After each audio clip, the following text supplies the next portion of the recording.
Ritinha, primeiro, muito obrigada por aceitar participar aqui. Eu sei que você tem a agenda super corrida, então muito obrigada por dedicar o seu tempo aqui conosco.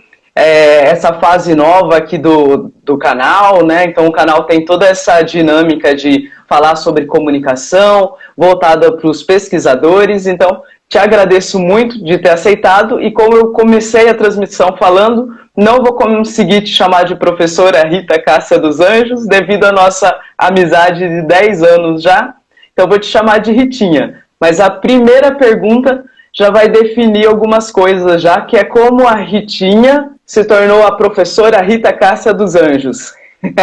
Então, primeiro, muito bem-vinda ao canal Idelma Terra.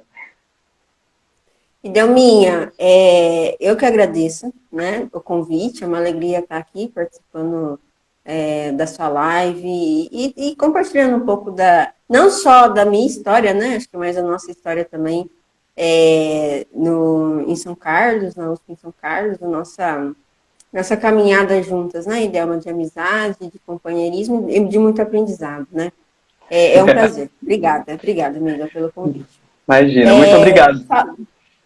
Falar de como que eu me tornei, né, professora, acho que é uma longa caminhada que vou contar mais para quem nos escuta, né, e relembrar um pouquinho, porque você sabe de cor salteado já, né, Delminha?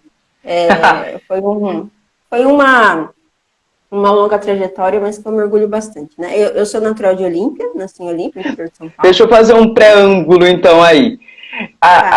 Só para quem não conhece muito a Ritinha, a professora Rita Cássia dos Anjos, é uma menina do interior do estado de São Paulo que se tornou alguém laureada com o prêmio L'Oréal em 2020. E há poucos meses teve o prazer aí, junto, lógico, ninguém faz nada sozinho, então junto com o professor Jaziel também, né, recebeu um aporte aí de 1 milhão junto à Fundação Araucária, então só para localizar o pessoal, né, então a Fundação Araucária fazendo história na pesquisa no estado do Paraná, então só para localizar um pouco, né, quem está chegando aí. Então tem uma história tá fazendo história mesmo. Então, só para fazer aí, quem foram os seus maiores incentivadores, Ritinha? Desde pequenininha você já falou, você, astrofísica, fazer história, ganhar prêmios, foi assim? Ai, Dalminha, não foi, né? Não foi. Eu acho que toda a minha trajetória, toda a minha caminhada, a minha grande incentivadora foi a minha mãe. Isso para mim foi muito importante, até hoje ela é muito incentivadora, apoiadora, mesmo nos momentos que a gente está mais desanimado, né? Ela sempre vem, tem uma palavra amiga, tem um apoio. Então, a minha mãe sempre foi um espelho, porque foi uma mulher que não aprendeu muito, não teve grande escolaridade, foi até o ensino fundamental, depois fez um curso técnico em enfermagem, mas sempre teve uma visão muito ampla de ciência, sempre teve uma visão muito crítica do seu mundo ao redor.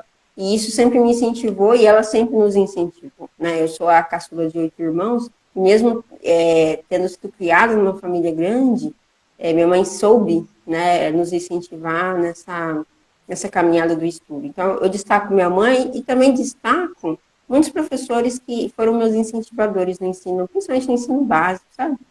Parece que passa pela vida da gente, a gente não, às vezes não lembra, mas aquele professor, vai, você gosta disso, continua seguindo essa carreira, é uma carreira bonita, você ser professor, você ser cientista, então eu destaco isso, Idelma, a minha mãe, né, e também as minhas irmãs, que sempre foram muito apoiadoras, e professores do ensino básico.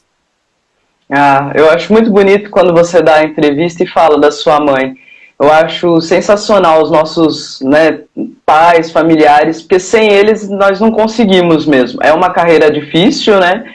E esse incentivo, quando você fala, olha, ela me apoiou, ela falava para a importância de ler, a importância de saber o significado das coisas, e como isso é importante, né? E é a base. Você vai chegar numa formação sensacional, só que a base está ali, né, nos nossos professores do ensino básico, então às vezes a gente pensa que vai ser lá na faculdade, mas é o professor do ensino básico que vai falar, vai, você consegue.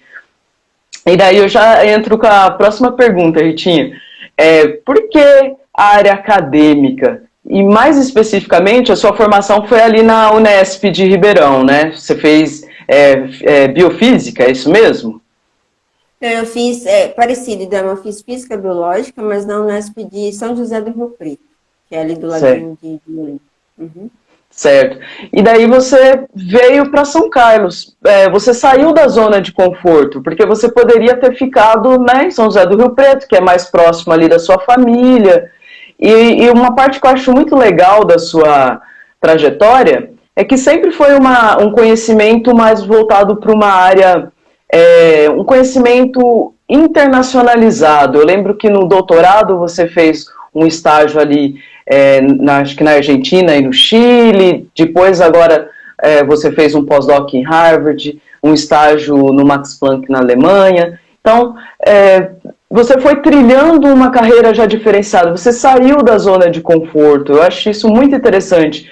Isso foi planejado? Você acabou trilhando ou aconteceu e você acaba percebendo a importância desse conhecimento e acaba tendo né, colaboradores diferenciados, tal. Qual a importância que isso acaba tendo no peso numa carreira de um pesquisador, olhando agora para trás, Vitinho? Olhando assim, Delma, eu acredito que você não entra numa carreira, você não começa a seguir um caminho sabendo certinho para onde você vai, né? Eu acho que uma coisa leva a outra, né? As coisas vão acontecendo e você, uma vez que você tá ali, você vê a importância daquilo, né? Comigo aconteceu assim, que nem quando eu fui fazer o doutorado ali, em São Carlos, eu mudei o doutorado, fui trabalhar com o Vitor, né? Vocês se lembram muito bem disso, né? Então, que foi quando eu descobri essa área de astrofísica de partículas, que são raios cósmicos, que eu me encantei, né? Até hoje eu sou muito encantada com essa parte. Com essa parte da ciência, né? Eu fiz ali na Argentina, eu fiz eu coletei dados, né? A gente chama de shift, né? Mas a gente vai no observatório e a gente faz a tomada de dados, que é feito a cada 20 dias, né? E foi uma experiência, por quê? Porque eu comecei a trabalhar com aquilo, eu queria experimentar, o Vitor sempre achou muito importante, né? Você ir no observatório, você ver, pelo menos uma vez como funciona, por mais teórico que você seja, isso é muito importante. Então, veja que uma coisa leva a outra, você faz parte de uma grande colaboração, você vê essa internacionalização na veia, né? Porque são artigos, são projetos em que o Brasil participa, e aí daí você vê a importância. Então, eu fiz ali essa interação aí na Argentina, esse estágio. Aí depois, Idelma, quando eu terminei o doutorado e passei no concurso aqui na Federal do Paraná, no setor Palotina, eu comecei a trabalhar e foi logo em seguida, né? Terminei, apresentei lá a defesa e depois eu já tinha passado no concurso aqui e eu vim para cá, comecei a trabalhar, então eu não tive esse período de pós-doc que é tão rico, né? Você pode falar muito bem isso, né, Idelma? Esse período que você tem só para você pesquisar, né? E aí, depois do meu estágio probatório, eu comecei a fazer as parcerias internacionais. Mas foi uma coisa que eu busquei porque eu já sabia dessa importância. Né? Você hoje, trabalhar na área acadêmica, ser um cientista, significa que você tem que ter um leque, você tem que ter colaboradores dentro e fora do país. Isso é essencial. Sensacional. Não, realmente é importante. Você vai criando essa rede de colaboradores, né? E ter essa internacionalização é muito importante. Parece que não, né? Mas eu gosto de reforçar e falar isso sempre porque traz essa importância. As pessoas falam, não, vou trabalhar aqui, fechar no meu grupo, né? Mas tem que trazer esse meio da galera de fora, né? Agora, falando um pouquinho de representatividade, você chegou na formação maior que nós podemos chegar no nosso país, né, Ritinha? E daí a gente poderia falar que você é a exceção que confirma a regra? Que assim, mulher, negra, você, assim, nós poderíamos falar todas as expectativas dizem não pra gente, né? Não vai dar certo, lá do interior, tal, pobre, papapá, tudo que a gente poderia já falar. Qual a importância que você vê nessa questão da representatividade?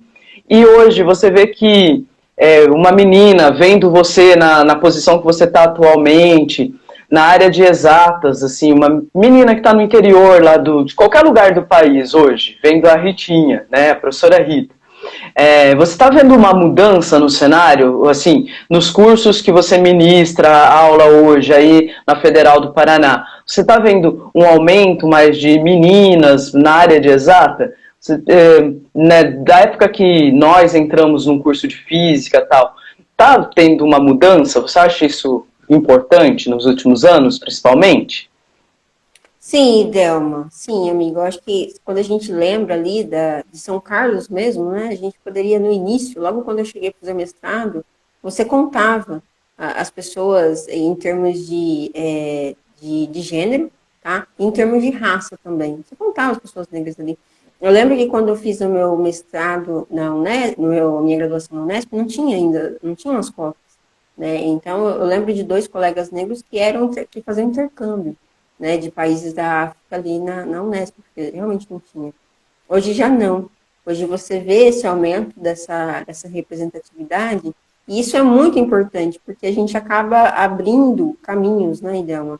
Você vai dar um seminário, você vai dar uma palestra, você vai numa escola em que as alunas elas veem, né, a sua área exatas, você é mulher, você é mulher negra, e aquilo espelha, né? Então, olha, eu posso ser, é a mesma coisa quando você coloca uma bonequinha negra, né, um cientista negro, uma cientista negra, isso quebra muito o estereótipo do que é o cientista, né? Então, eu acredito que a representatividade aumentou bastante, né? Nós somos pontos fora da curva, né, Delma, você e eu, mas tem muito o que se fazer ainda, né? Isso é um fato. Eu lembro que uma notícia de revista, de jornal, né, que eu vi o ano passado, que falava que 50% dos alunos do ensino das universidades públicas eram alunos já da escola pública e negros, né? Mas veja que quando você vê essa estatística, é uma estatística de entrada, é só o início, né? Hoje você tem as cotas, é uma coisa que já está muito consagrado, mas foi uma luta muito grande, para as pessoas entenderem a importância da cota, para compreender que aquele 0 ponto alguma coisa na nota faz muita diferença para quem não teve oportunidades, né, que isso não representa uma falta de desempenho futuro na vida do aluno, isso está aí, está mostrado, né? Mas isso é o início, né? Quando a gente fala de ações afirmativas, não é só uma entrada, né? É uma entrada, uma permanência, é uma saída também no mercado de trabalho. Porque isso é uma coisa que às vezes eu discuto com os meus irmãos. Eu falo muito com meus irmãos, sabe, Delma?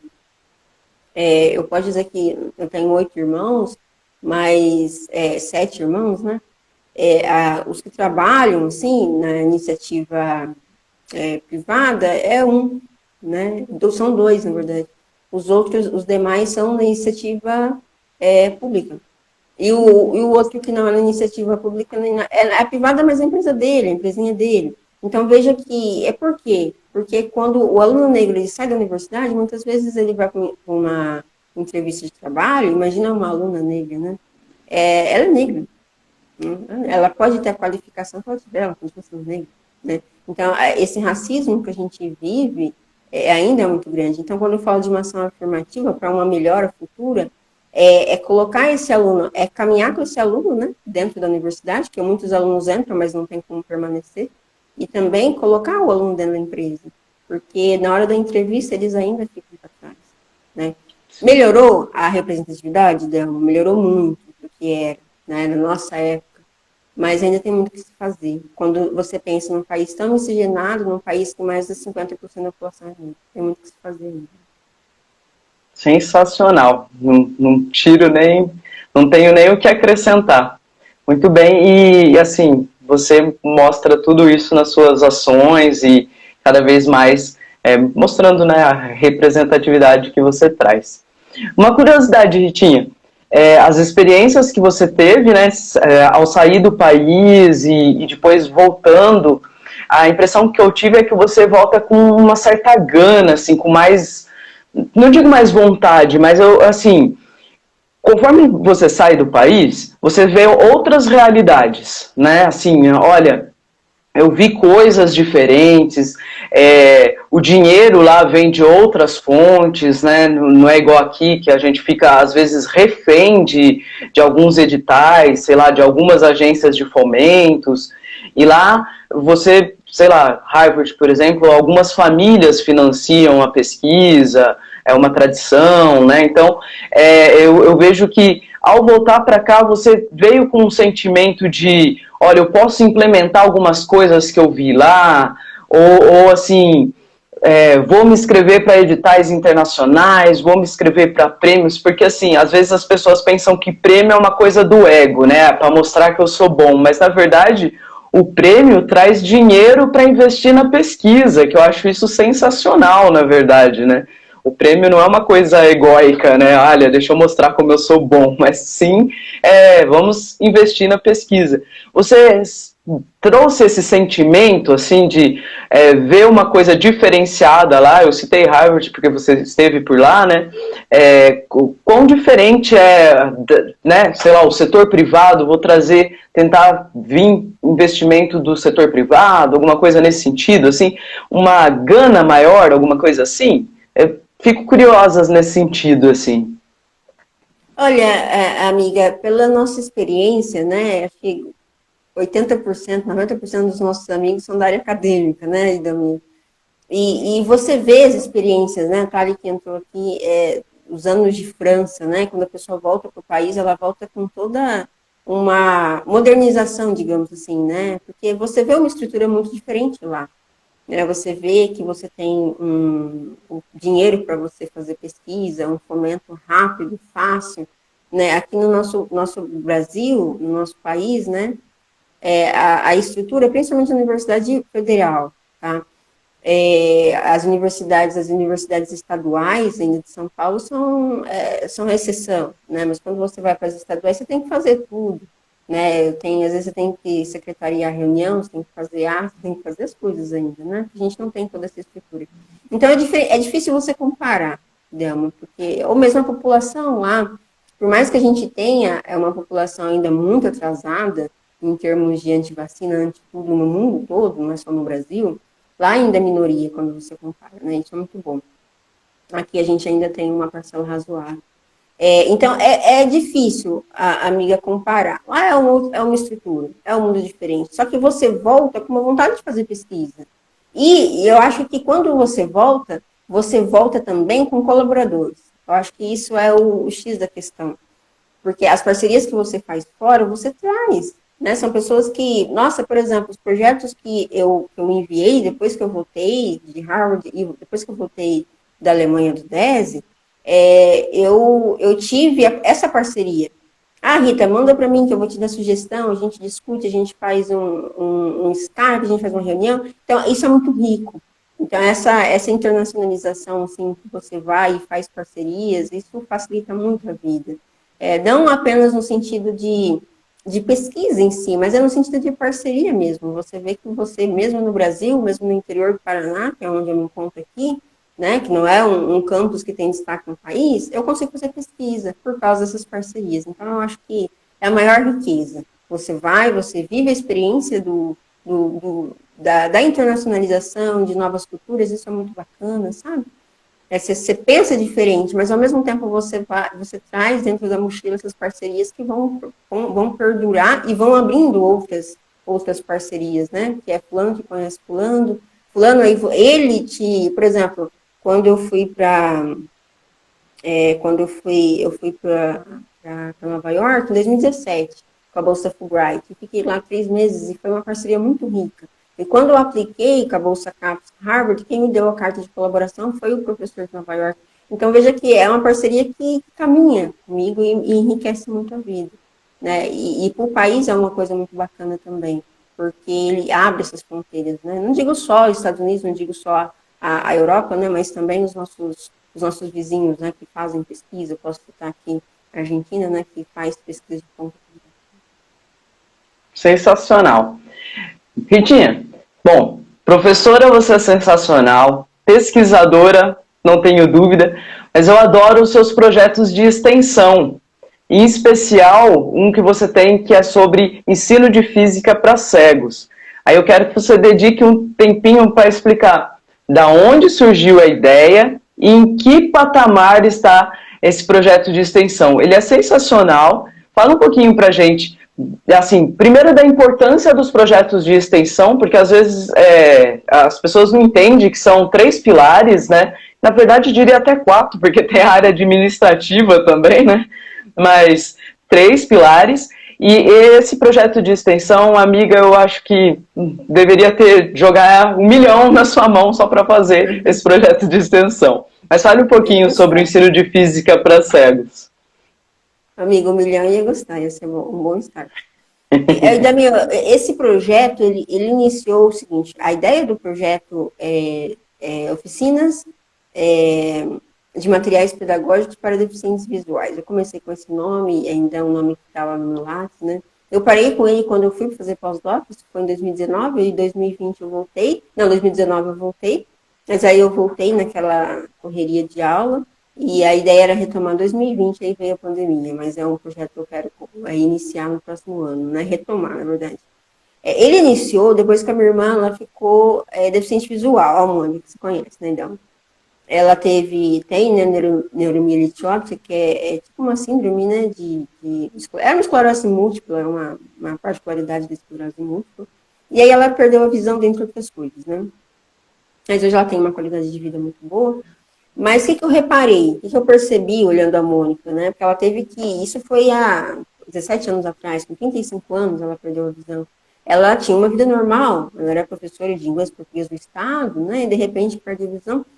E nesse período, foi um período aí de 1 ano e meio, 2 anos, ela teve que ter uma outra vida, né? De repente você acorda de manhã, você vê tudo escuro, e agora aquilo é a sua vida, você tem que se adaptar, né? Então ao mesmo tempo foi um período muito difícil para a gente, para a família, mas foi um período de grande aprendizado, porque ela entendeu a condição dela, acolheu a condição dela, e começou a aprender, né? Começou a aprender a andar de bengala, começou a aprender a tocar teclado e o braille, né? Que é a linguagem do deficiente visual. E o que eu pude perceber? Que em um período muito curto de tempo, ela aprendeu o braille muito bem, né? Aprendeu a ler, aprendeu a se virar realmente com a linguagem.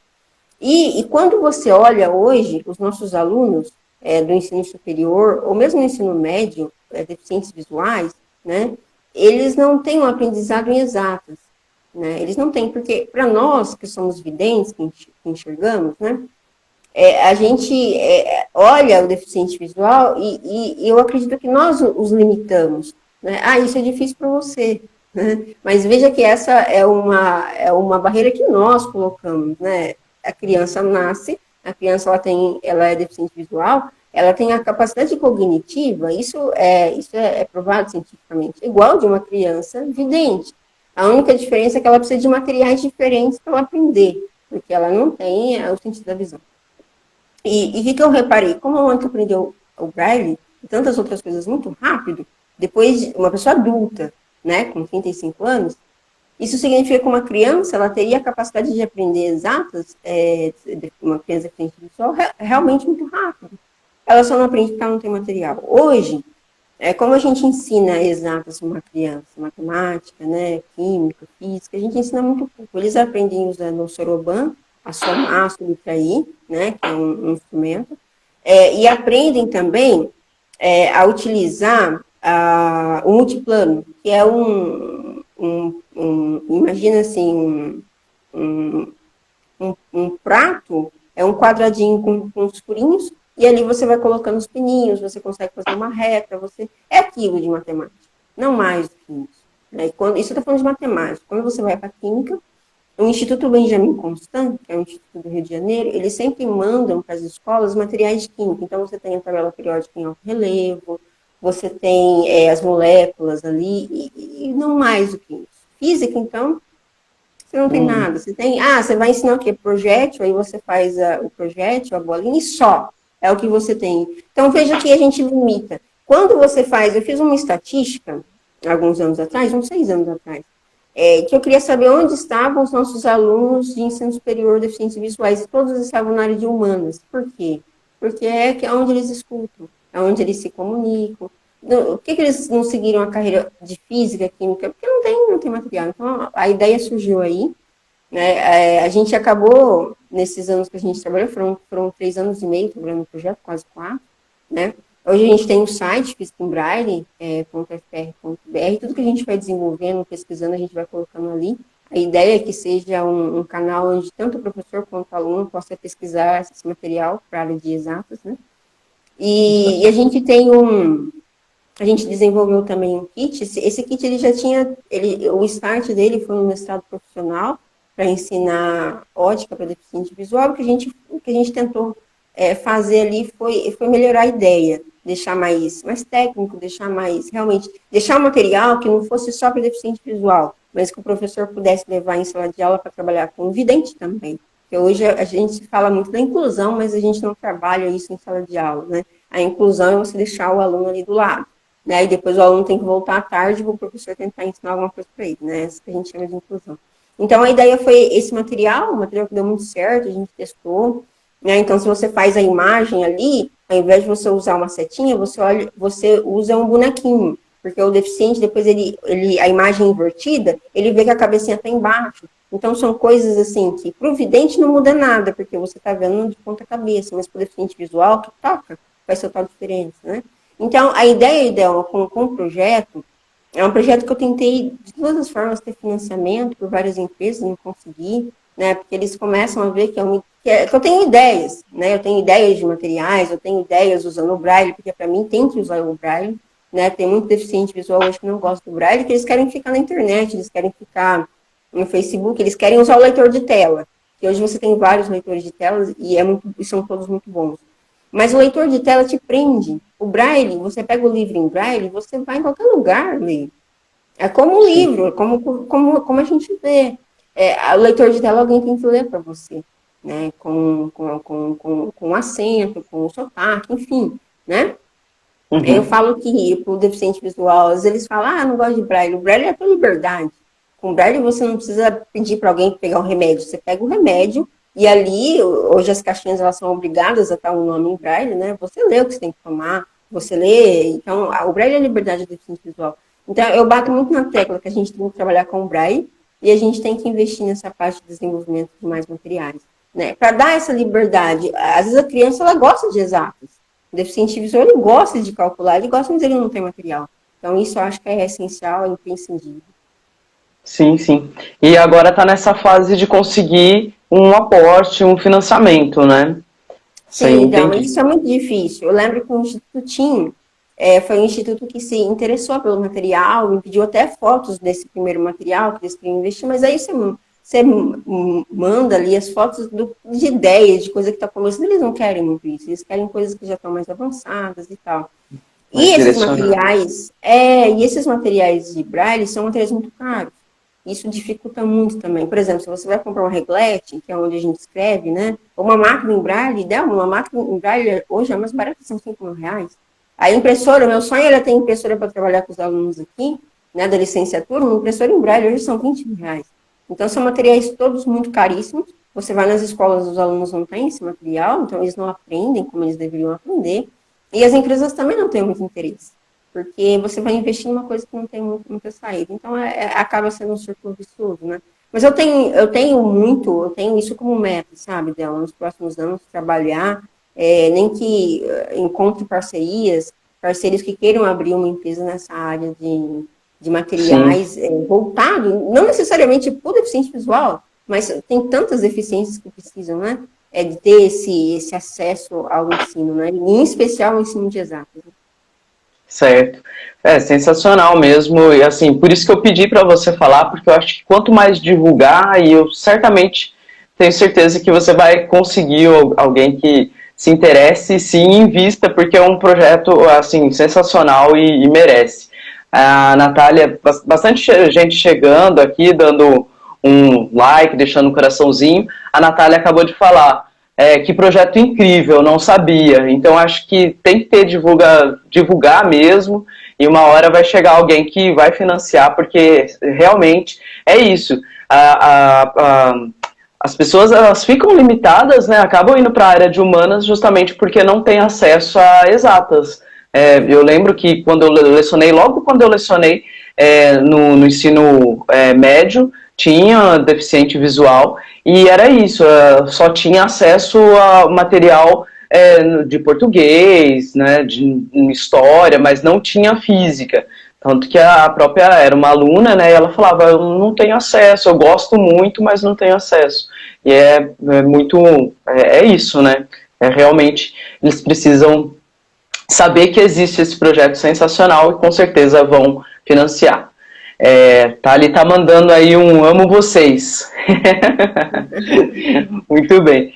Rita, nós vamos encaminhar aqui para o final da entrevista, não quero tomar muito seu tempo, e daí eu vou falar nos últimos anos, assim, você se comunica com uma desenvoltura sensacional, nos últimos anos você aprimorou sua comunicação, e isso traz um diferencial para nós pesquisadores, né? Então, traz, principalmente nós da área de exatas, é uma coisa que não é abordado na graduação, no mestrado, no doutorado. As pessoas não falam, muito por isso que eu desenvolvi todos os meus canais de comunicação, eu falo sobre a importância da comunicação. E eu percebi que você desenvolveu sua comunicação assim com uma desenvoltura sensacional e é importante, né? Você é uma voz, né? Você representa a universidade que você trabalha, o seu projeto, as coisas que você desenvolve. E assim, várias soft skills vêm ganhando muita importância nas últimas décadas, né? E para nós pesquisadores, principalmente, a colaboração, você falou bastante aí nas últimas perguntas, criatividade, inovação, e a comunicação, ela vem e amarra tudo isso. E dentro disso que eu estou te falando, perguntar para você a importância que a comunicação vem na sua vida e falar para você falar do workshop que vai rolar amanhã e na quinta-feira. Falar um pouquinho, vou até pegar aqui o nome certinho dele, não quero errar, falar aqui do primeiro workshop de ciência e comunicação que vai rolar amanhã e quinta-feira, junto ao setor Palotina, Universidade Federal do Paraná. Fala um pouquinho como surgiu a ideia e como a comunicação fez diferença na sua vida, Ritinha, por favor. Claro, amiga. Idelma, a comunicação é tudo, sabe? Parece que não, a gente fala assim, eu não preciso disso, eu sou cientista, eu trabalho no laboratório, eu sou teórico, mas hoje, para você fazer ciência, você precisa de fomento, você precisa de colaboradores. E se você não se comunicar, se você não aproveitar as poucas oportunidades que você tem para se comunicar, você perde muitas chances, você perde muitas oportunidades, né? A iniciativa privada já percebeu isso há muito tempo, né? Tanto é que tem aquelas startups que tem o pitch, que você tem X minutos ali para você vender a sua ideia, para você ser convincente, isso há muito tempo, né? Agora, a área acadêmica não, né? A nossa vida a gente acostumou a ficar dentro dos laboratórios, a fazer nossa pesquisa, a publicar, e a gente acha que é só isso, mas não é só isso, né? E eu acho que uma má consequência desse nosso comportamento foram as fake news. Eu acho que se a gente soubesse, como cientistas, né, a nos comunicarmos e nos comunicarmos muito bem, a transmitir por meio de projetos de extensão, por meio de mídias sociais, a essência da pesquisa, a importância da pesquisa, há anos e anos atrás, hoje a gente não estaria vendo o país se afundando em fake news. O mundo todo mas os países mais pobres são piores, né? E a gente vê essa situação no nosso país hoje, né? Então, acho que nós somos também, como cientistas, culpados, sabe, Dama? Porque a gente acha que fazer ciência é só aquilo ali. Eu posso falar da minha experiência de comunicação científica, porque eu aprendi muito e cresci muito. Eu não sou nenhuma top 5, estou muito longe de ser uma Idelma da vida para me comunicar, né? É sempre um desafio, né? Vamos fazer uma live, vamos fazer não sei o que lá, Idelminha que me acalmou, calma, Rita, tranquilo. Então, são situações que a gente vive porque realmente a gente vai aprendendo, né? Eu sempre falo que estou num processo de aprendizado e melhora da minha comunicação. Que nem você falou, Idelma, eu ganhei o prêmio L'Oréal, consegui o grant aqui de 1 milhão para investir no observatório. Foi comunicação, né? O L'Oréal, não, você envia lá e pronto, né? Mas as oportunidades que eu tive depois que eu ganhei o prêmio, exigiam de mim essa comunicação. E eu posso dizer que o que eu consegui depois foi porque eu aprendi a me comunicar. aprendi essas oportunidades, aprendi a transferir, de fato, a minha ideia de uma forma clara e objetiva, sabe? E isso foi comunicação, isso foi treino, não é uma coisa que você se comunica bem, você tem o dom, você não tem. Não, isso é uma coisa que você adquire, como você sempre fala das soft skills, né, Idalma? E eu posso dizer que você, né, Idalminha, participou desse processo, você me ajudou, né? Foram aí algumas sessões que eu fiz com a Idelma, né, antes de entrevistas, antes de várias aplicações de projetos, e eu sempre agradeço, né, Idalminha, e sempre vou agradecer, porque eu conquistei muita coisa mesmo com o seu auxílio. Então, da mesma forma que isso foi muito importante para mim, realmente me abriu portas, eu queria compartilhar isso com a universidade nesse aspecto, sabe? Mostrar não só para os pesquisadores, mas para os nossos alunos mesmo, começando de iniciação científica, que tem oportunidade. Quantas vezes eu perdi a oportunidade de falar com uma pessoa, com um pesquisador que eu queria falar num evento, porque eu não sabia nem como chegar na pessoa, sabe, e são coisas que a gente vive no nosso dia a dia, né, e a gente vê os nossos alunos muitas vezes passando por isso, então por que não melhorar hoje, né, por que não começar desde a iniciação científica? Então a ideia desse workshop é ciência e comunicação, pesquisa e comunicação é justamente isso, é mostrar essa importância, é mostrar a importância que o cientista ele tem que ter hoje no mundo, nesse mundo que a gente vive, de mostrar aquilo que ele faz, né? É você ter um bom Lattes, é você como preencher o seu Lattes, como preencher o seu ResearchGate, o seu ResearchID, o seu ORCID, isso é imprescindível. Né? Às vezes a pessoa é de outro país, você aplica para fazer uma coisa, ela não vai no Lattes, ela vai naquela mídia internacional, né? Naquela forma de comunicação. Então, aquilo ali tem que ser bem preenchido, aquilo ali tem que ser bem descrito. Como fazer isso? Né? Então, são coisas que às vezes a gente acha no YouTube e às vezes a gente não acha. Né? E fazer o workshop, a ideia do workshop foi essa, trazer você, né, Idelma, para falar da importância da comunicação, né, Idelminha vai abrir o nosso evento amanhã, todos estão muito convidados, né, estão convocados, não dá para perder, né, Idelma, porque realmente faz diferença, Idelma, faz diferença mesmo. Tem muitos pesquisadores que são top de linha, e aí você vai numa palestra e você não entende nada que a pessoa fala. Você não entende o que a pessoa fala, porque a pessoa não se expressa bem, você não consegue nem acompanhar os slides, porque é uma bagunça, né? Aquilo não ficou claro. Então, assim, a pessoa faz ciência, mas ela não completa, ela não consegue transmitir a ciência que ela faz. É aí que a gente peca muito. Então, eu acho que é uma nova área que tem surgido de comunicação, mas comunicação voltada para a ciência, uma boa comunicação científica, clara e objetiva. Sensacional. A ideia do workshop eu achei sensacional.